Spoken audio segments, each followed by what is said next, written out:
Hey, welcome to Season 2 of the Let's Talk podcast, a podcast hosted by WellHouse Church, where we talk about what it's like to be a Christian Monday through Saturday, to live as a person of faith in a culture against faith.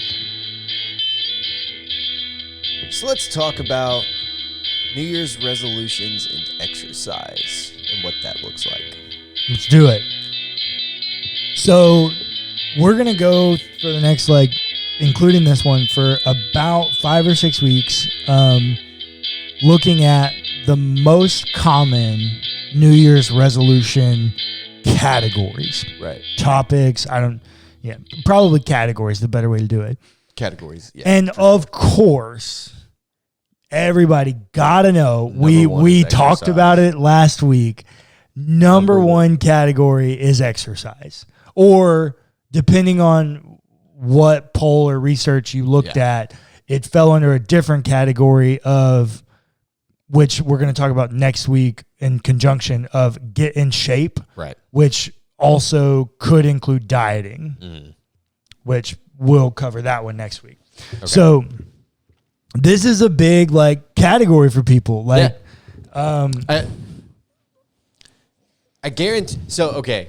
I have known lots of gyms to offer specials around the new year because they know they're going to make money off of it. Oh yeah, right? It's a con. It's a marketing scheme, and it works. Because so many people the first week of January want to be there Monday through Friday. Correct. And they will sign up because most of the time what happens is they run these specials and it's like, hey, our normal gym membership's half off, $39.99 or whatever. Yeah. And it's like, but for you today, at the new year, for all of January, we're gonna give it to you for $29.99 a month. Yep. But you got to sign up for the whole year, and you're spunky and ready to go. Yep. And so you're like, oh yeah, whatever, I'll do that. You know what? Heck, I'll even go ahead and pay in advance because I know I'm gonna do it this year. No, you're not. And then you go through, and it's like it doesn't happen. And then they've made so much money off you because you thought you were getting a deal. Yeah. When actually, if you would have skipped their deal and went with the full price that you get monthly with cancel any time kind of policy, you're gold. Yeah. You would have saved money. Yeah. So I think that this is a good, like we were talking about last week, New Year's resolutions as a step in growth. Correct. Right.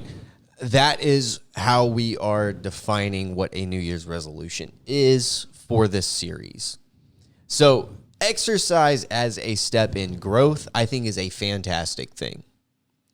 Now, as we talked about last week, lots of people think that they're going to be a little bit more active in this thing than is actually realistic. Correct. Which ends up being way more harmful than in the beginning. Correct.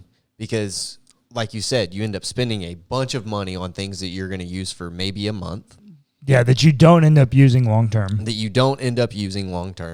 And when you don't end up using these things, you feel like a piece of crap. Yep. So it becomes a larger problem than you started with, right? So it can, right? Yes, it can. Because I know people that started the first week of January and then kept it up, and fantastic, good for you. Yep. That is not the majority of people. No. Especially in exercise. And I think that setting measurable goals for yourself in exercise is a good thing. And I think it looks different for everyone. So I know people that are like, yo, if I do Pilates 3 times a week, or if I go for a run, 2 or 3 times a week or whatever it is. Yeah. For me, it's taking a walk every day is what it has been recently. Yeah. That's an achievable goal. Like, yeah. So on this kind of topic, less than 10% of people actually complete their New Year's resolutions. yeah, that sounds about right. That statistic has been true for so long that in 2021, 55% of Americans did not even make one. Yeah. Because it's like, it's stupid. Like, well, and also it was 2021. well, actually, that's the year you would think everybody would do it because it's like, I'm ready to put 2020 behind me. Yeah, I don't know. I think everybody was still so depressed that they're like, yo, screw it, man. Like, life is not getting better no matter what I do. No, because in 2019, it was 57%. Oh. So it's a pretty consistent number that just like in the mid 50s, people just are not doing it as Americans. But even still, like, they're just not helpful because I think the way we've done it is wrong. Yeah. I will say, if you are a person that has made any New Year's resolution, we talked about it last week that one of the problems is that it's an overcorrection. Yes. Right? And we also talked about that if this is about growth, then it should be about pursuing divine likeness. Largely, it's an overcorrection. Yes. And so if it's about pursuing divine likeness, you don't want to swing the pendulum so far the other way that you create new problems. Right. So, for instance, in exercise, one problem that could be created is, hey, I don't like whatever current weight I'm at. And so I'm going to set a goal. I want to lose a bunch of weight. I'm going to do that through the gym. I'm going to go and exercise. I'm going to do all of this. And then it becomes an obsession. You obsess over it. Exercise addictions are a process addiction. We've talked about that before on this podcast. Very much so. And the way they can affect other parts of your body. Yeah. It's like, oh, hey, I'm seeing this growth. So now I'm going to put myself on a diet. I'm going to restrict myself further. And then, on my cheat day, I'm going to eat whatever. And then I'm going to feel so bad that I'm going to go force myself to throw it all up. Or I'm going to force myself to go work out more so to burn it all off. Like, these things can compound to create further problems. It's not to say they always will, but they can. And also another thing that can come up with exercise is pushing yourself too quickly. And you end up hurting your physical body. I know a lot of people that will get into the gym and just overexert themselves in the first few weeks and end up hurting themselves. Yep. And which is another thing that keeps them out of the gym because they hurt themselves. Yeah. Right. Slow and steady wins the race. Yep. Right. Yep. And I think that's true in a lot of things, but especially in exercise. Yeah. Take it slowly. Yeah, I would agree with that. So kind of along those same lines, I recently met some new friends and they happen to be this kind of cluster of friends in my friend group and connected to my friend group that are anti-diet, eating disorder dietitians and clinicians and therapists. And all the things that you would expect that surround that and that conversation. And they've actually convinced me to change most of my thinking about dieting and exercising. And so kudos to them. And in kind of honor of that and the way that it's impacted me and my own spirituality, we're going to have one of them come on when we finish this series. We're going to have one of them come on and do a series on the body and spirituality. And so be looking forward to that. But with that, one of the things that I would want every person to ask that has set the New Year's resolution of I'm going to exercise more and whatever variation of that is why? Why is that something you want to do? Because I think there can be some really unhealthy motivators for the why. I think that is very fair. Like an unhealthy body image type thing. I think that is very fair. Now, there are healthy ways to be thinking about why you want to, quote, get in shape or 1,000%. 1,000%. Because it does make you feel better about yourself. I mean, there is science that proves that exercise increases endorphins and release serotonin and dopamine. And like, these are good things that you need to have. And so, like, yeah, it does make you feel better about it. And if that's the goal, if it's to improve your mental health, by all means, do it. Yeah. Along those same lines, if you're thinking about having this conversation or you're thinking about these as part of your New Year's resolutions and the way you do them, I would also challenge you, because I was challenged, maybe change your language around this away from exercise and into movement. Because when you say exercise, I think most people make up go for a run or go to the gym. I don't think those are the only ways to exercise, nor do I think those are the only ways to have movement in your life that is edifying to your person and your mental health. Right. For instance, I've said it on several of our podcasts. One of my most rewarding times of every day is when I do my nightly routine of meditation and stretching. That's movement. That's movement, yeah. And that would fall under, it's yoga, right? Basically is what it is. I'm not doing the yoga poses, but that's what the kind of, if you were going to put it categorically in something, you'd put it in the category of yoga. Meditation and stretching. I don't know what else you'd put it in. Yeah. And so that's movement and exercise, but I don't think most people have that as an option in their head when we talk about it as exercise. The same would be like going for a walk. Recently, that's what mine has been. Yeah, you mentioned that earlier. Talk about that. So it started a long time ago, but I was really inconsistent with it. About either right before I ate lunch at work or right after. I'm getting to that point in the day where I'm like, oh my gosh, I'm done. Yeah. Especially because I'm administrative support. I do lots of tedious kind of tasks that moving numbers from one column to the next. Yeah. And it sucks. Yeah. And so I would find that for my mental health, I would need to just stand up and go for a walk. Yeah. And then I got really inconsistent with it.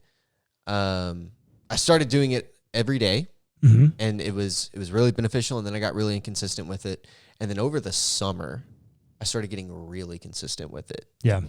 And while I'm at work, so 3 days a week, 3 to 5 days a week, depending on how everything works out. Yeah. I would take a walk around campus, maybe 2 or 3 times a day. One, to clear my head, and it's movement, right? If I had an Apple Watch, it would alert me a lot. Hey, maybe it's time for you to stand up. Because I sit a lot at my desk. Yeah. And I know that that's not good for my back. It's not good for my organs. It's not good for really anything. Right. So stand up and walk around. Especially getting out of a fluorescent lit office, looking at a computer screen, getting into the sun, getting some vitamin D. Yeah. These things are things that your body needs. And so I have even carried that. I got lucky that this is how it worked out. But I've been dog sitting for some friends that live out in Waco that went separate directions for the holidays. And so I've been forced to go on walks every day to take him for a walk. Right. And I'll take him on 3 or 4 walks a day. Yeah. And so or we'll go to the dog park or something. But I get movement even now through walking with him. Yeah. and it's very healing, right? Oh yeah. You get this time to reflect on things, even if they're not like important things. Yeah. Right. Just time to think about whatever comes to mind, which is releasing to your brain, but it's also good for your body in lots of ways.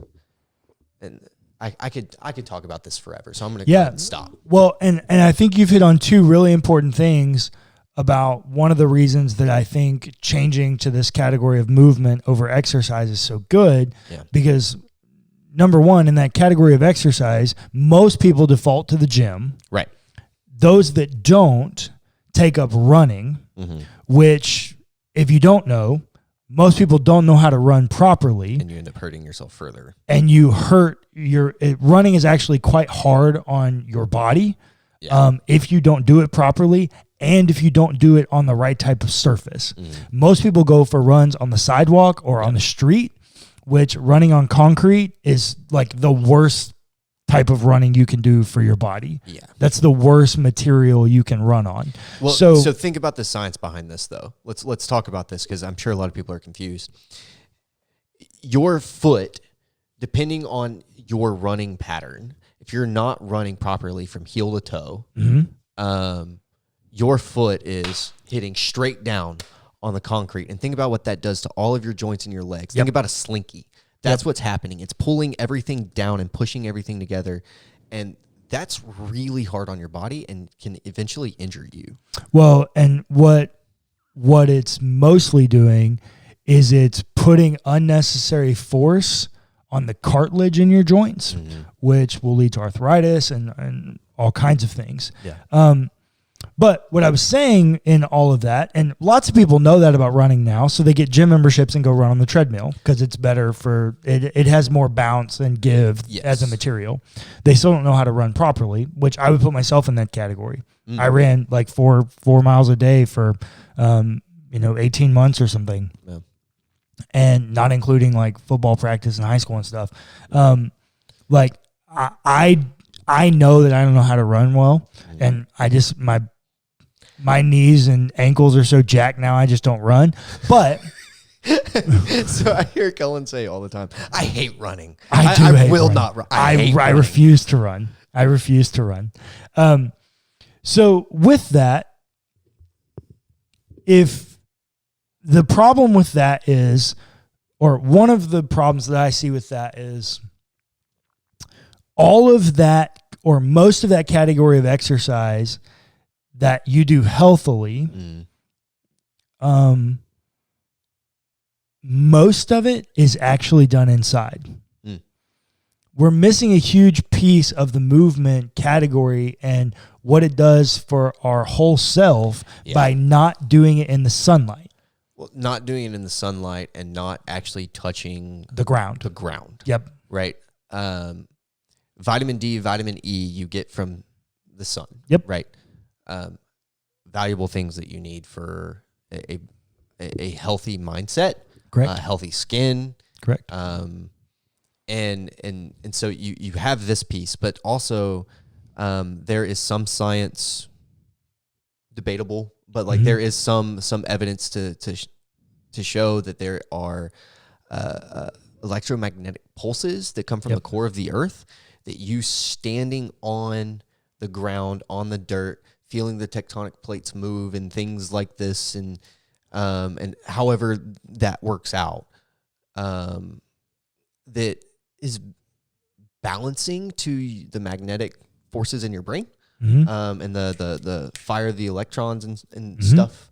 I don't exactly understand the science behind it, but I understand that there's some sort of transition here that is beneficial for you to be outside on the ground. Yep. This is one of the things that helped push me over into being a panentheist. That God is connected to the earth. Yeah, absolutely. And so with this, when you open yourself up to the category of movement rather than exercise, we now get a world that exists for us that's more beneficial to our whole self rather than just this one piece of ourself, the body piece, of which we may have a really unhealthy image and relationship with anyways. And so for me, like one of the things that I noted as movement in my own life that's very beneficial for me is playing golf. Most people not put that in the category of exercise. I actually have an argument with our sister regularly about whether or not playing golf is considered exercise. And my argument to her is you're literally swinging a club 100 miles an hour. Yeah, if you're or as hard as you can. Yeah. For me, it's about 111 miles an hour, 112 miles an hour for my driver. And they progressively go down with the length of the club. The people that say that golf is not exercise is the people who've never legitimately played golf. If you've legitimately tried to play golf, you understand it's not easy. No. And your body will feel it the next day. Correct. Even pros, you see them like they have these like massive cryotherapy like things that they get into because like their body hurts after they play golf. Yeah. You put a lot of stress on your back and muscles that you don't use in other like in most other like areas of life. Yeah. Your hips. So like, yeah, that's a great example of like movement that historically is not considered exercise. Right. And so I think that would be my urge to people that are doing New Year's resolutions that are related to exercising is number one, asking the question like, why? What is your motivating factor for this? And is it a healthy motivator? Because I think for a lot of people, and I actually had this discussion with an eating disorder dietitian just the other day, and I made the claim that I think every single person can benefit from exercise no matter what. And she was like, I don't believe that at all.